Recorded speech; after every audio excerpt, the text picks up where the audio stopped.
深い深い森の奥に家が一軒建っていた。戸が開いておばばがぬっと顔を突き出した。月の光が照らし出したその顔はなんとヤマンバの顔じゃ。耳まで裂けた大きな口、ぼーっと青白く光る目、蛇がのたうっているような長い髪。一目見たら身がすくんでしまうような恐ろしいヤマンバじゃ。ところがこのヤマンバ、心はそれは優しかった。人間はええなあ。みんな仲間がいる。一りぼっちのヤマンバは森の入り口から村の様子を眺めてはため息をついた。ヤマンバは人間が羨ましくてたまらない。けれど決して人間に近づかなかった。昔出くわした人間が真っ青になって逃げていったからだ。ヤマンバはそのことがいつも心から離れなかった。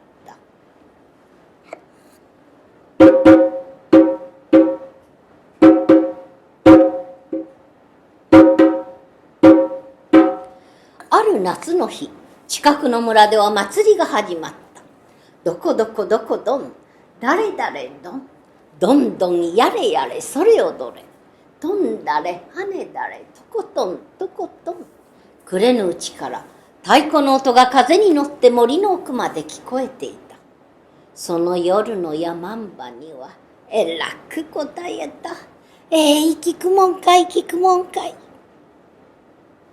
ヤマンバはぴったりと閉めて布団の中で耳を塞いだ。そんなことで太鼓の音を消すことはできない。布団を通してヤマンバの腹をゆすった。どんどんやれやれそれをどれ、とんだれはねだれとことんとことん。頭の中で歌ったり踊ったりしている人間の姿がチラチラした。もう我慢ならない。ヤマンバはバサッと布団を跳ねのけて外へ走り出た。裸足の足が地面を蹴った。長い髪が風を含んでうねった。あっという間に森を駆け抜けてヤマンバは人間たちの踊りの輪に飛び込んだ。あたりはすっかり暗くなってリンゴのような提灯がいくつも揺れていた。櫓の上では鉢巻きをした男たちが力いっぱい太鼓を叩いている。太鼓に生やされて踊り手はしびれたように踊っていた。おしろいをべったりつけて頬に赤丸を描いたおかめ、真っ赤な腹掛けをした金太郎、豆絞りをほうかむったひょっとこ、墨を塗ったりお面をつけたり、みんな得意の紛争で汗を振り飛ばしている。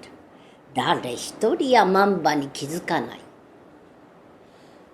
夜が更けるにつれてよそ村からも踊り好きが寄ってきた。踊りの輪がぐんぐん広がっていった。オラが自慢の大太鼓、どんどんやれやれ誰どん誰どん。おかめにひょっとこ、鬼にヤマンバ、ミミズもカエルも心ウキウキ、手足ひょっこひょっこ踊り出す。さあよいよい止まらない。とんだれはねだれとことんとことん。ヤマンバはすっかり踊りに酔っていた。自分がどこにいるのか忘れていた。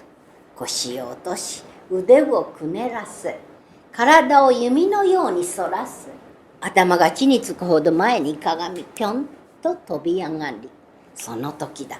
すぐ後ろの踊り手が声をかけた。なんとまあ見事な踊りじゃ。おまけに化けっぷりの大したことよ。どっから見ても本物のヤマンバじゃ。一体どっから来なすったい。ヤマンバはびっくりだ。心臓が飛び出すかと思った。落ち着け、落ち着け。ヤマンバは自分に言い聞かせた。わしは隣村のもんよ。太鼓の音を聞いちゃじっとしておれんでの。それにしても今夜は踊りすぎた。さあ、ぼつぼつ帰ろう。山んばはこう言うと、踊りの輪を離れた。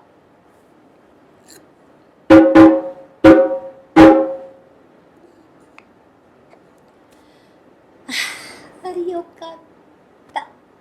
誰にも気づかれずに済んだ。森の入り口まで帰る。山んばはほっと息をついた。森の中からひんやりした風がはだけた懐に飛び込んだ。おお、気持ち。山んばは汗でねっとり濡れた前髪を手でかき上げた。とその時。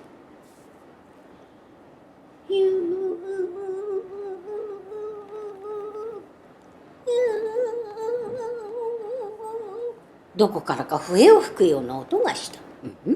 山んばは耳を澄ましてぐるりと見回した。山んばの目は夜でもよく見える。すぐに太いカシの木の根元で赤ん坊を見つけた。赤ん坊はボロにくるまって力のない声で泣いていた。母親らしい影はどこにもない。捨て子かの小さいのに。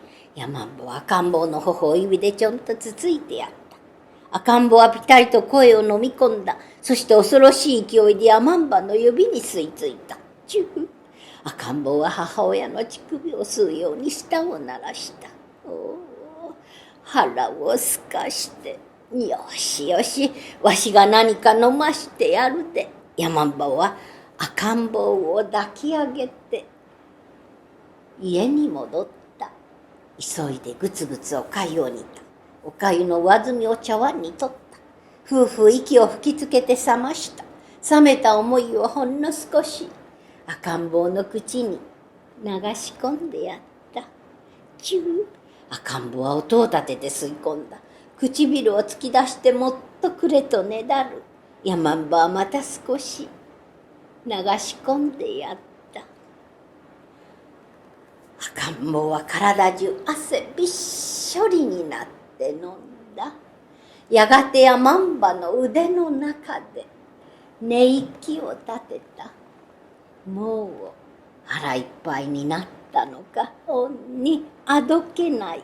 山んばは小さな赤ん坊が愛おしくてたまらない。その夜はその子を抱きしめたまま一歩も動くことができなかった。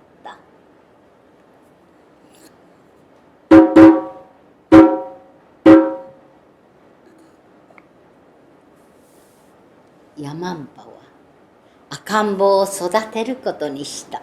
その子は男の子だった。名前はカシにしよう。カシの木の下で授かったからの。こうして山んばの子育てが始まった。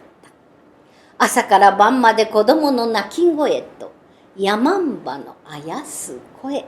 森の奥は大騒動だ。元気なカシは歩くようになるといたずらばかりした。こりゃそんな子は狼に食わせるぞ。山んばを大声で追いかけ回した。朝は暗いうちから腹をすかしたカシが声を張り上げる。夜中にはしっこで揺すぶり起こす。母ちゃん、母ちゃん、母ちゃん。眠る暇もない。それでもちっとも辛くない。山んばの心の奥でぷくんぷくんと喜びが膨らんでいた。一緒に住む者がいるってええことはほんまにええもんよの。